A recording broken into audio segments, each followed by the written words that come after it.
Chapter 5, Revelation. 9 p.m. If up until now I was fascinated by her, at this moment my fascination went beyond her. It passed through the story she was telling me. I was no longer interested in judging her true or false, but I saw that it made sense. I had read the passages she showed me several times before, and yet I had never looked at them in this way, and, in a sense, observing objectively. What she was saying fit perfectly into the text. "I have a question and a request to make of you," I said. "Go ahead," she replied.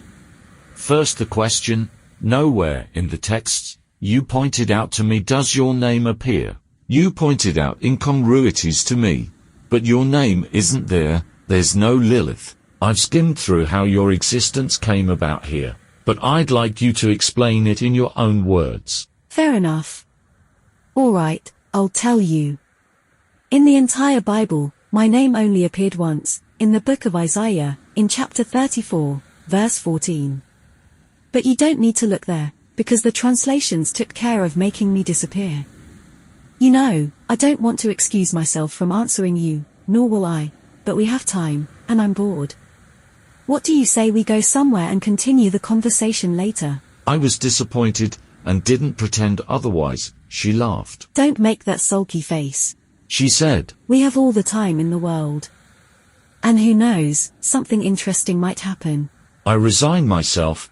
"And where do you want to go?" "To a lively place, with people. I want a place with beautiful people, no matter how artificial it may be.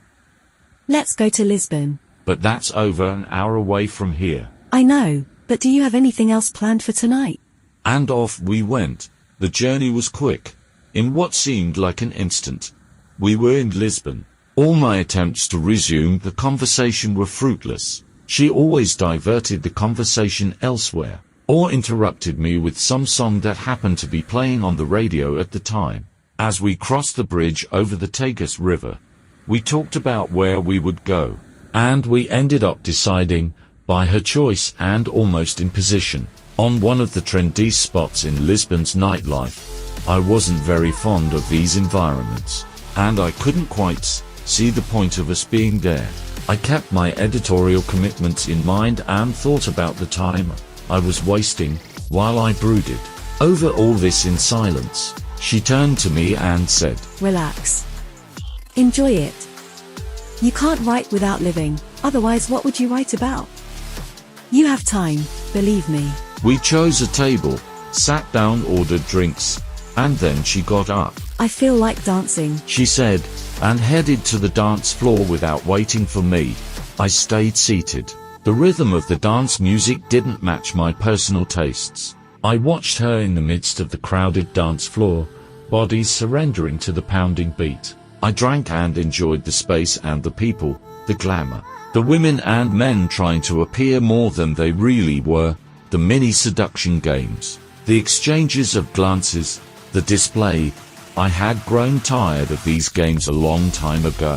I no longer had the patience to try to impress anyone. She returned after half an hour and sat down. She picked up her drink again. "So?" she asked. "Having fun?" "Not really." "But you could be, if you wanted to." "Maybe." "You just have to want to." "Why do you think that?" "Do you really want me to tell you?" "Please do." To your right, by the bar, there's a table with 3 women. There is a brunette at that table. Don't look suddenly. Look, but discreetly. Do you see the brunette? "I do." "She's intrigued by you, and she's hardly taken her eyes off you since we got here." "And how do you know, when you've been down here almost since we got here?" "Simply put, I know. And when I tell you, you're going to look directly at her, and she's going to look directly at you and smile, inviting you in." "Stop messing around." "Do what I say." She waited for a moment. "Look now." I looked. The brunette looked at me, and our eyes met. She smiled in a way that was almost unequivocally inviting. "Now look behind me, at the dance floor. Do you see the platinum blonde in a short white dress? She's been watching you too.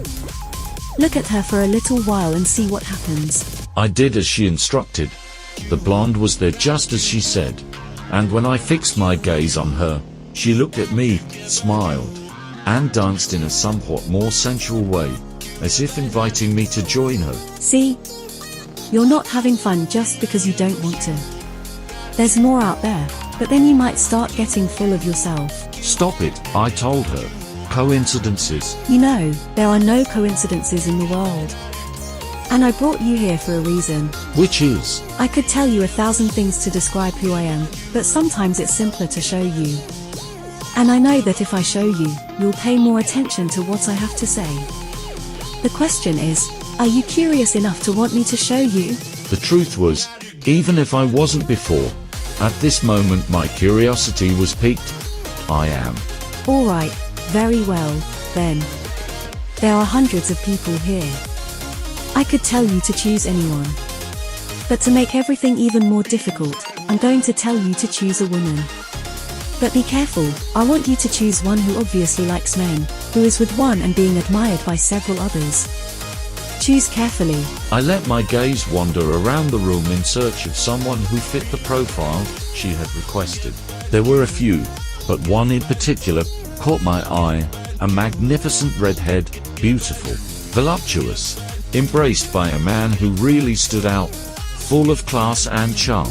You could see from her expression that she was completely smitten with him, but that didn't stop all the men at the surrounding tables from giving everything to be in his shoes. She was truly a magnificent female. That one, I simply said to her. She looked. Good choice. Having said that, she got up, and time seemed to slow down, and it was as if everything suddenly started moving in slow motion. At that moment, the entire room noticed her presence. I could see in almost everyone's eyes some surprise, admiration, and even desire. All the seduction games stopped. All eyes followed her. With that walk that I was no longer surprised by, full of certainty, lightness, with feline grace, she crossed the room with her gaze fixed on the woman I had pointed to. The woman was still clinging to the man, but her gaze was captive to the woman, who almost floated in her direction, like she was enchanted. Lilith approached her very close, and stopped. She raised her arm towards her.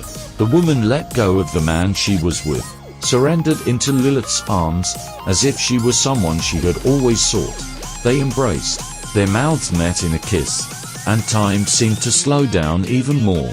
That kiss seemed to last an eternity, and I saw the abandon with which the woman surrendered.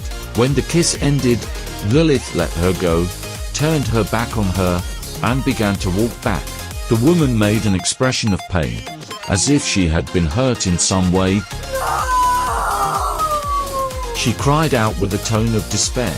Lilith turned back to her again and simply looked at her. The woman fell to her knees on the ground, and tears began to stream down her face, as if someone had torn a piece out of her. As if at that moment her heart had broken, as if she had found the love of her life, and had lost it. The man who was with the woman was stunned, looking at her, not knowing what to do.